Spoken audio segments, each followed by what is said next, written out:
Consórcio de Bíblia.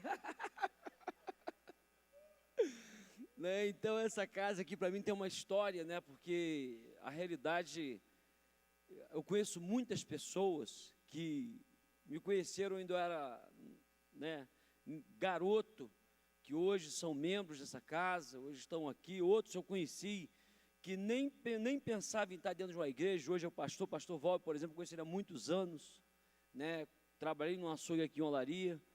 Por um período eu fui dono de um açougue aqui também. Minha família é uma família de açougueiro, então sempre tivemos açougue na cidade. E saí de casa muito novo, saí de casa com 13 anos, né? E saí de casa já com uma palavra assim bem abençoadora. Isso aí vai dar para bandido, não vai dar para nada, né? Amados, cheguei muito perto, mas Deus me livrou. E foi assim uma bênção, sabe? Porque eu saí de casa e aquela palavra, de vez de gerar um estigma na minha vida, ela me deu força para mim nunca pender para o outro lado. Aquela palavra surtiu um efeito contrário na minha vida, porque a partir daquela palavra eu decidi que eu ia surpreender todos aqueles que um dia pensaram que eu ia dar para bandido. Porque na realidade eu tinha um temperamento assim horrível. Gente dentro do carro, ali no Paissandu, eu já tirei gente dentro do carro. Tinha um frango legal aqui, briga aqui, cadeirada, garrafada. Era endemoniado mesmo, né? Não tinha outra palavra, não, né? Mas Deus sempre botou pessoas no meu caminho, impressionante. Deus sempre colocava um cristão para dar uma palavra para mim. Deus sempre colocava pessoas à minha volta para compartilhar algo de Deus. E depois de que eu tinha um açougue que eu passei aquele açougue, eu fui trabalhar hoje com o pastor Geraldo, né, que era ali na rua Leão Rô, e trabalhei ali bastante tempo com ele ali. Depois fui trabalhar na loja de móveis Quejianca, com ele também. E ele ali, a esposa dele sempre me evangelizando, falando a comunidade bíblica do amor. Eles estavam fundando a comunidade bíblica do amor na época, ele, pastor Paulo Rosa, uma turma. E eu não era cristão, mas eu ia para lá fazer churrasco para eles, eu ia para lá ajudar eles na obra, eu ia para lá sempre fazer alguma coisa, mas sempre me esquivando e com alguns problemas de temperamento muito forte. Às vezes ele me mandava embora. Ricardo, pelo amor de Deus, vai embora, não quero você mais trabalhando comigo não. Aí a esposa dele, a Ângela, que foi uma segunda mãe para mim, ela falava, não, Geraldo, liga para lá e manda ele vir trabalhar amanhã. Aí ele me ligava, eu ia trabalhar, e ali ele sempre falando do Evangelho, ele sempre... E eu me recordo de uma vez que eu estava aqui em Olaria, aqui no Frango Legal, e eu estava cheio de droga, isso em 92, estava com uns amigos, e eu fui pegar umas drogas num lugar, e quando chegou alguma pessoa, peguei, botei tudo no bolso, vim para cá, aí estava numa festa aqui, a gente usando droga, todo mundo.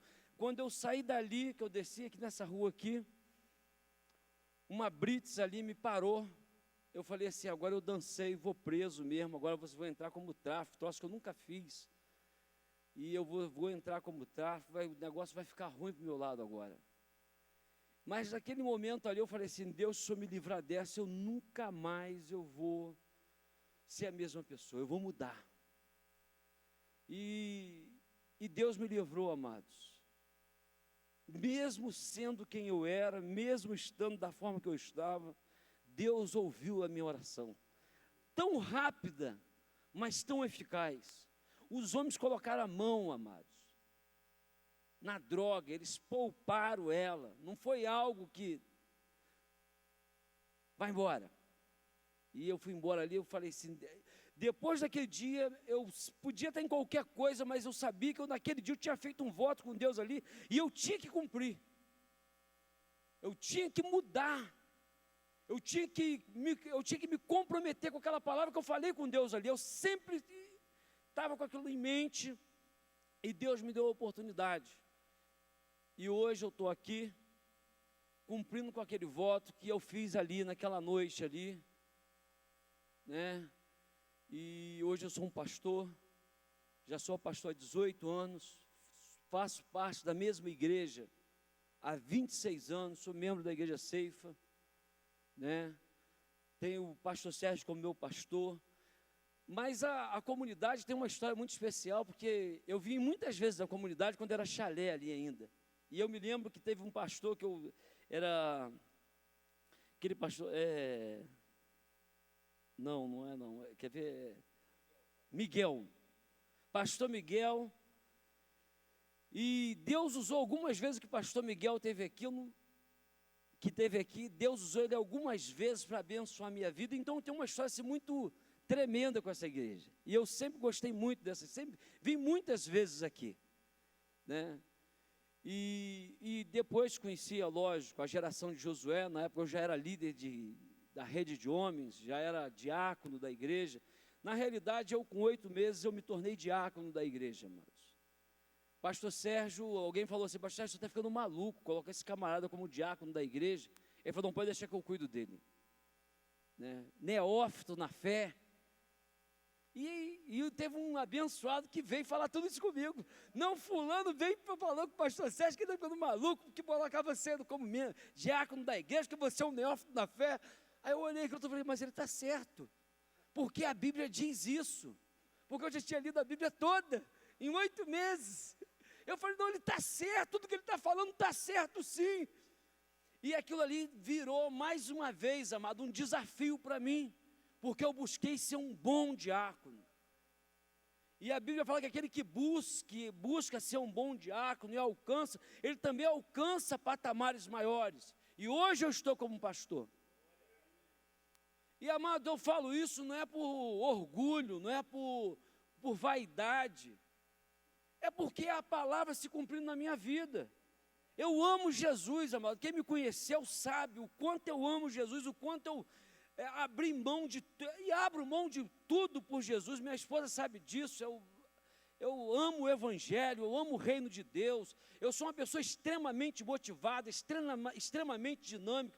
Sou uma pessoa assim que eu me dou assim para Deus de uma maneira assim.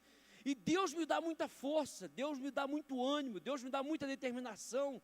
Deus me empodera de uma maneira que eu nunca podia imaginar. E apesar de muitas coisas que eu ainda preciso mudar, porque eu não sou perfeito, Deus me usa, amados. E às vezes eu fico assim: Deus, o Senhor é muito bom. Aí que eu fico mais apaixonado pelo Senhor, porque apesar do que eu sou, o Senhor me usa. Apesar do que eu sou, o Senhor me dá condições de fazer coisas que depois eu falo assim: mas como é que eu fiz isso? Mas eu sei que foi o Senhor que fez através da minha vida. Então, amados, o Evangelho não é para super-homens. E é óbvio, a Bíblia tem médicos, tem, né, igual Paulo, que foi um homem altamente intelectual. A Bíblia chega a falar que ele foi criado aos pés de Gamaliel, um homem que as próprias autoridades se dobravam à palavra dele, o Sinédrio se dobrava a ele. Mas a Bíblia também era homem simples, como pescadores. Então você que está aqui, querido, não importa a sua descendência, não importa a sua capacidade intelectual, você só precisa uma coisa: se lançar na presença de Deus e crer que Ele faz na sua vida, porque eu posso falar, Ele fez na minha vida. Pode aplaudir, amado, Ele merece, Ele é Senhor de tudo. E posso falar uma coisa, amado, Ele pode fazer muito mais do que você imagina, porque Ele tem feito na minha vida, amados, os lugares que Deus tem me levado, igrejas que Deus tem me levado a pregar o Evangelho, pessoas que Deus tem colocado no meu caminho para eu ter o privilégio, que eu acho que é um privilégio, amados. Eu sabendo quem eu era, o que Deus mudou na minha vida, porque o problema da minha vida nunca foi as drogas, o problema da minha vida nunca foi a bebida era o escape, a droga era o escape, mas o problema estava alojado no meu interior. E naquela noite que eu aceitei Jesus, amado, eu sei o que Jesus fez na minha vida. Não precisa ninguém reconhecer, não precisa, se Deus não fizer mais nenhum milagre até eu chegar no céu, amado, eu sei o que Ele mudou dentro do meu coração. Você entende? Eu sei a transformação que Ele fez na minha mente. Porque eu sou imagina um cara temperamental, teimoso extremamente, irreverente, rebelde. Porque eu saí de casa, meu pai sempre foi muito rígido, eu falei assim: a partir de agora ninguém grita comigo. Aí daquele que falasse um pouquinho mais alto, no mínimo ele ouviu muita coisa, isso é no mínimo. Porque dependendo do momento, se tivesse alguma coisa na mão, lançava em cima do sujeito. Porque ele falou mais alto, vai falar, tá com a tua mulher, com a sua mãe, é o que eu falava. Comigo não. E naquele dia, amados, eu saí daquela igreja, parece que foi a dose mais forte, foi a droga mais forte que eu já experimentei na minha vida. Que quando eu aceitei Jesus, eu saí pisando nas nuvens. E engraçado, amados, que eu saí daquele dia, eu me lembro como se fosse hoje, que eu saí rindo. Coisas que eu não fazia há muito tempo. Quem convive comigo aqui sabe, eu sou uma pessoa extremamente alegre. Eu vivo rindo, amado, eu estou feliz com a vida. Problema a igreja tem, como pastor às vezes tem problema, como na vida pessoal eu tenho problema, criar filho não é fácil, ser esposo também não é fácil, mas também ser minha esposa também eu sei que não é fácil não. Então eu amo minha esposa, amado. Esse ano eu faço 28 anos de casado para a glória de Deus. Meu casamento, amado, não tinha 1% de dar certo. Eu me lembro que a última briga que eu tive com meu cunhado foi que eu esqueci um monte de droga olha só, eu esqueci com mania de tirar tudo e colocar em cima eu tirei minha droga, carteira, tudo botei na estante da casa da minha, na época era minha noiva, né, da Simone, eu tirei lá e eu fui embora, esqueci tudo lá, esqueci até a carteira, tudo. Que droga que é essa aqui, meu cunhado chegou, ainda veio falar comigo, e falei um monte de besteira com ele, mas aí eu me converti, amados. Aí eu me converti, eu fui lá pedir perdão a ele. Eu fui lá falar com ele, olha só, cara, me lembra daquele dia que eu fiz isso assim na sua casa, que eu falei com você, pois é, eu tudo errado. Ainda que eu tivesse certo, eu não tinha direito, porque você estava na sua casa. Amados, quando eu me converti, eu pedi perdão a todas as pessoas que eu tive problema. Pelo menos as que o Senhor me lembrou que eu tive problema. Para a gente se encurtar, eu só vou ler um versículo que eu quero deixar para vocês. Eu tenho um amigo meu que é protético aqui em Friburgo há muitos anos, Van Clé, talvez alguns conheçam ele.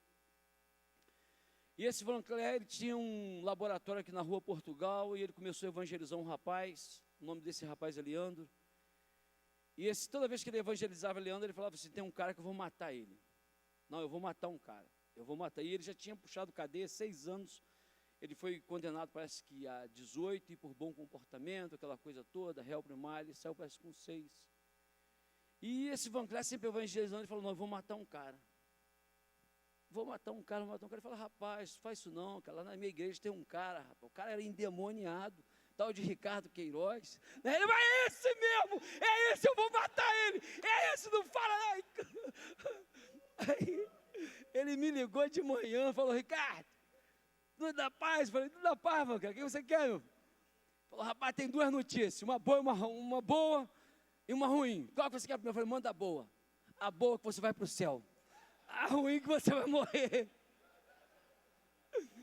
Eu falei, ué, por que está acontecendo, rapaz? Ele falou, o Senhor te revelou, o Senhor te deu uma visão, o que está acontecendo? Ele falou, não, rapaz, eu estava evangelizando um cara, ele sempre falou que ia matar um cara, quando eu falei o seu nome, ele falou que é você mesmo. Por causa de uma briga de futebol, mas nem troço que eu nunca gostei, nunca fui jogador de futebol, nem quando eu era dono da bola, eles preferiam. E por causa de futebol, tive uma discussão com esse menino, saímos no tapa, literalmente, mas coisa de garoto, a gente brigava na rua Fernando Bisotto ali, que minha mãe mora na rua Oliveira Botelho, e a gente ficava na Fernando Bisotto brincando de bola, e ali nós desentendemos, e isso passou. Eu me tornei adulto, ele se tornou adulto, mas olha o que é a mágoa. E eu orei, amados. Eu falei, Deus, eu quero uma oportunidade, não por medo, porque eu nunca tive essas preocupações, amado, e não tenho até hoje. Eu vou em qualquer lugar, qualquer hora. Uma coisa que eu não tenho, lógico, você ter precaução é uma coisa, mas medo e preguiça eu nunca tive, amado, de nada. Eu não tenho medo de nada, não tenho preguiça para nada. Não tenho, graças a Deus. Mas eu falei, Deus, eu quero uma oportunidade de testemunhar do teu evangelho para ele. E eu orei. Uma semana depois, eu encontrei aquele rapaz, ele estava ali na rua de Senai. Eu falei, cara, olha só, quero te pedir perdão, cara.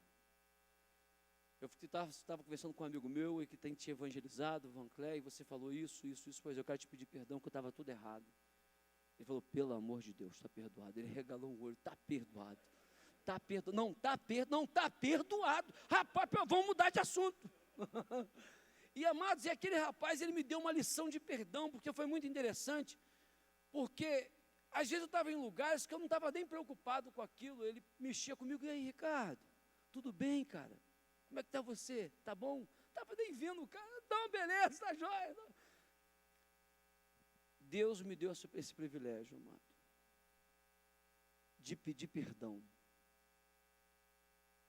Isso é uma coisa que eu aprendi bem no início da minha vida cristã. Consertar o que ficou para trás. Você é uma nova criatura, amados. Mas as pessoas só vão ver que você é uma nova criatura se você acertar o que ficou para trás. Se você pagar a dívida que ficou para trás.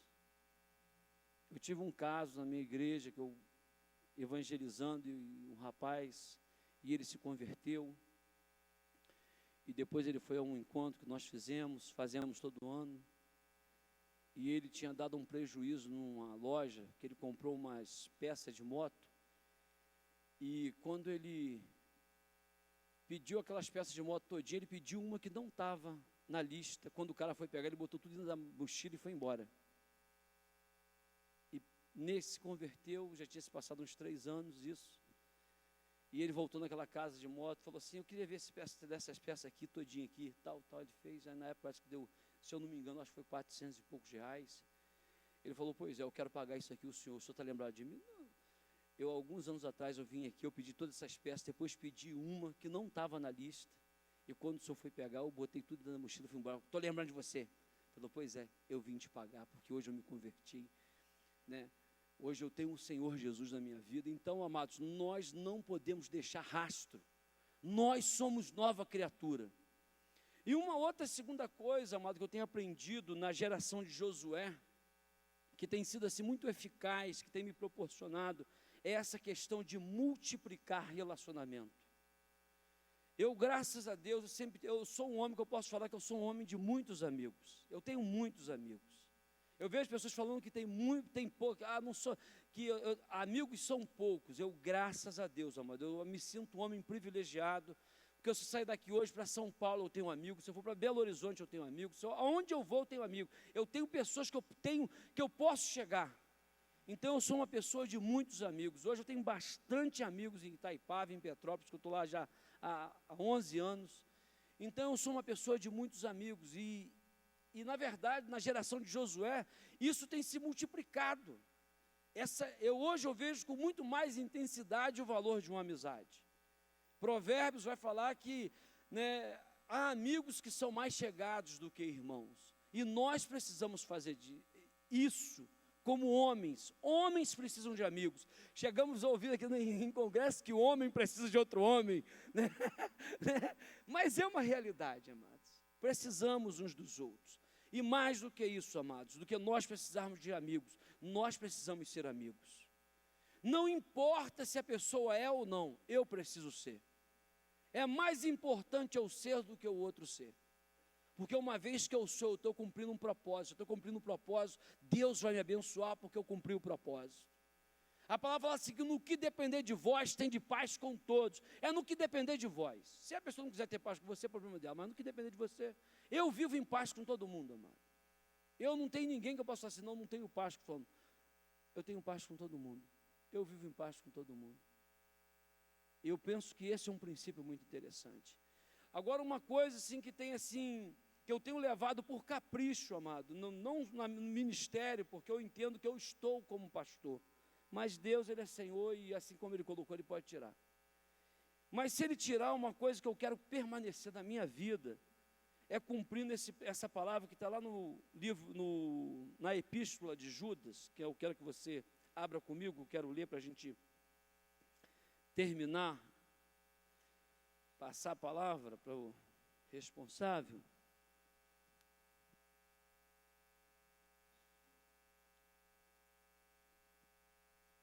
Fala assim em Judas, capítulo 3, versículo 3, melhor, porque é o único capítulo, então é só Judas, versículo 3.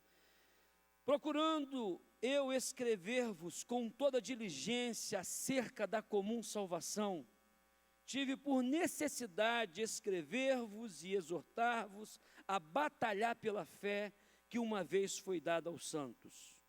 Amados, esse versículo, na realidade, é um versículo que eu tenho trazido como princípio para a minha vida, né? Não hoje como pastor, mas a minha vida inteira eu tenho lutado para viver esse princípio na minha vida, a batalhar pela fé. Nós homens somos sempre tentados a batalhar por muitas coisas, a batalhar pela esposa que escolhemos casar, aquela menina que mexeu com o meu coração. Minha esposa é amados, o defeito que minha esposa tem eu não posso reclamar, porque eu sei que foi eu que coloquei. Minha esposa, amados, era uma pessoa extremamente tranquila, uma pessoa, pensa numa pessoa sensível. Minha esposa, amados, olha, era muito diferente do que ela é hoje. Eu sei que de alguma maneira eu estraguei ela um pouco, e eu não posso nem reclamar do que não está, do que não está nos conforme, porque eu sei que eu sou o responsável, né? Então, uma coisa que eu tenho tentado, lutado para viver na minha vida cotidiana, é o batalhar pela fé, porque nós batalhamos. Um dia eu conheci minha esposa aqui no Frango Legal, na véspera de Natal, e eu estava ali bebendo, tinha fechado o açougue aqui, eu tinha um açougue aqui, uma olaria, tinha fechado, vim para cá, estacionei o carro aqui, fiquei bebendo até de madrugada com uma amiga da minha esposa. E de repente chegou aquela baixinha do olho verde. Mulher baixinha é um problema, ela não é brincadeira não. Quando fica nervosa, fica com 1,80 m. E ele é baixinho, olhei aquela baixinha, falei assim, vou namorar essa menina. E cheguei em casa, falei, mãe, conheci a menina que eu vou casar com ela. Né? Nesse período eu estava morando na casa da minha mãe, que eu já estava fora de casa há bastante tempo, mas eu tinha voltado a morar na casa da minha mãe. Minha mãe ria, falou, quero ver. Porque minha mãe sabia, eu era, né, totalmente maluco, né, vivia envolvido com um monte de menina. E eu falei, não, conheci uma menina que eu vou casar com ela. E ela, começamos a conversar, e um dia encontrei com ela aqui de novo, peguei o telefone dela, né, e começou aquela coisa, né, vamos batalhar por ela. Mandei um buquê de rosa, tal, no trabalho dela, e comecei, amados, casei com ela. 2 anos de casamento, a gente já estava fraquejando, já estava mal das pernas, eu já doido para me separar. E ela também já aborrecida, também, quando eu me converti, ela estava doida para me botar fora de casa. Ela falou que ia me botar fora de casa, eu fui para a igreja. Falei, não, vamos na igreja. E eu entrei na igreja pela primeira vez e estou até hoje. Então eu aprendi sobre batalhar. Nós batalhamos pela pessoa que nós escolhemos para se casar. Nós batalhamos na nossa vida espiritual, na nossa vida profissional. Nós batalhamos pelo carro que agrada, que enche os nossos olhos. Nós batalhamos pela casa que temos em mente de ter. Nós batalhamos por muita coisa. Mas às vezes, amado, quando chega no batalhar pela fé, é uma área que nós sempre deixamos a desejar. E quando eu falo que eu tenho lutado, não significa que eu também, de vez em quando, eu não tenho deixado a desejar. Eu tenho lutado para viver isso aqui, amados. E eu quero deixar essa palavra para você, amado. Você pode lutar por qualquer coisa na sua vida, mas nada vai valer tanto a pena como você batalhar pela fé. Porque se você batalhar pela fé, meu irmão, a tua vida profissional vai ser mudada, a tua vida familiar vai ser mudada, tudo na sua vida vai ser transformado, porque a fé muda todas as coisas. Você entende, querido? Então, eu quero deixar essa palavra para você hoje, assim como Judas, ele escreve, amados, procurando eu escrevermos com toda diligência, ou seja, ele está dando uma ênfase com toda diligência, ele está falando da importância que é batalhar pela fé. Eu quero te convidar a você batalhar pela fé. Lute pela fé. Eu sei que você tem trabalho, eu sei que você tem compromisso, eu sei que às vezes não é fácil, eu sei que tem pessoas que têm trabalho aqui que realmente é puxado, mas, meu irmão, a fé é mais importante do que tudo. Quem convive comigo aqui, tem pessoas que são da minha igreja, tem 9 ali que caminham comigo diariamente, eles sabem que quando se trata de fé, amado, eu sou esforçado. Quando se trata de evangelho, eu sou esforçado. Tem aqui o pastor Valber, que me conheceu antes de ser cristão. Eu ia para o bar dele lá, tomava todos, já amanhecia no trabalho, no bar que ele tinha. Lembra que a mãe dele? Amados, tem muitos anos que eu não vejo sua mãe. né? Como que ela está? Eu nunca vi uma pessoa tão maravilhosa como a mãe desse rapaz. Gosto muito dela. Ela me dava conselho, menino, para com isso. E eu ficava ali a noite inteira. Eu trabalhava no açougue do lado do bar. Aí imagina, a gente saía aqueles açougueiros, tudo, ia para lá, ficava até o outro dia. Me conheceu antes de ser cristão, amados. Aqueles homens ali, eles caminham comigo assim, diretamente, assim, estão comigo todos os dias. Tem um ali que, esses dias nós estávamos na obra junto, trabalhando na obra mesmo, fazendo muro. Ele sabe que a minha motivação na obra é a mesma que eu tenho para o Evangelho. A minha motivação que eu tenho para permanecer casado é a mesma que eu tenho no Evangelho. Você entende, amado? Batalhar pela fé. Não seja negligente. Quando ele fala assim, procurando eu escrever-vos com toda diligência, ele está falando assim, batalhar pela fé é algo de extrema importância na sua vida. Amém? Que Deus abençoe. Muito obrigado à geração de Josué, né? Porque é uma geração que tem me inspirado a andar em aliança. Eu tenho uma aliança com essa geração, eu tenho uma aliança com o Alfredo, né? Eu tenho uma aliança com o pastor dessa casa, né? Que é o pastor Erdi, que é um amigo, amo, pastor Alceu, pastor Valber. Então, muito obrigado a todos vocês, é uma alegria poder estar aqui. Que Deus abençoe a todos.